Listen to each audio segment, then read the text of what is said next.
100 హదీసుల కోర్సులో 12వ నంబర్ హదీస్ చూద్దాం.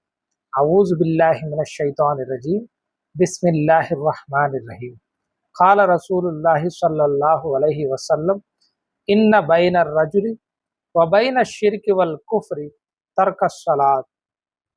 దీని అర్థం ఏమిటి అంటే, నిశ్చయంగా మనిషికి షిర్క్ మరియు కుఫ్ర్ అంటే అవిశ్వాసానికి మధ్య తేడా నమాజులను వదలడమే.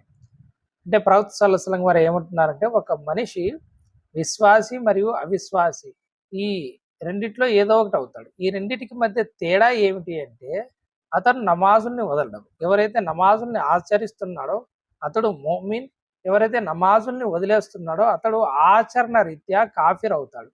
అంటే అతని యొక్క అమలు, అతని విశ్వాసం ఉండొచ్చు మనసులో, కానీ అతని అమలు ఎటువంటిది అంటే అది అవిశ్వాసులు చేసేటువంటి అమలు అనమాట. కాబట్టి ఎప్పటికీ కూడా నమాజును వదలడం అనేది అది మంచి పద్ధతి కాదు. అల్లాహ్ తఆలా మన మీద ఫర్జ్గా నిర్ణయించినటువంటి నమాజును మనం వదలడం పాపాత్మకంగా అవ్వడానికి దారితీస్తుంది. అదేవిధంగా ప్రవక్త గారు చెప్పినట్టు అది ఒక కుఫ్రు పని అవుతుంది, అల్లాహ్ను తిరస్కరించడం కిందకి కూడా వస్తుంది. ఇందులో ఉన్నటువంటి పదాలను చూడండి. ఇన్నా అంటే ఇంతకుముందు కూడా చెప్పాం నిశ్చయంగా. బైనా అంటే దర్మియాన్, దర్మియాన్ అంటే మధ్యలో. అర్రజులు అంటే వ్యక్తి, మనిషిని ఏమంటారంటే అర్రజులు అంటారు.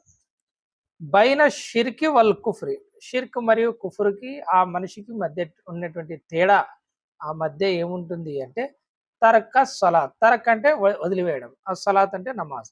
నమాజ్ను వదిలివేయడం ఏదైతే ఉందో అది మనిషికి కుఫ్రు మరియు షిర్క్ మధ్య తేడా ఏమిటి అంటే అదే. నమాజ్ను ఆచరించినటువంటి వాడు మనిషిగా, మోమిన్గా అతను తను తాను అల్లాహ్ తఆలా యొక్క దాసునిగా నిరూపించుకుంటాడు. నమాజ్ను వదిలేసినటువంటి వాడు అల్లాహ్ తఆలాను తిరస్కరించిన వారి మాదిరిగా అతని యొక్క అమలు అయిపోతుంది. కాబట్టి నమాజ్ను తప్పకుండా ఆచరించేటువంటి ప్రయత్నం చేయండి. ఈ హదీస్ కూడా సహీ ముస్లింలోదే 246వ నంబర్ హదీస్.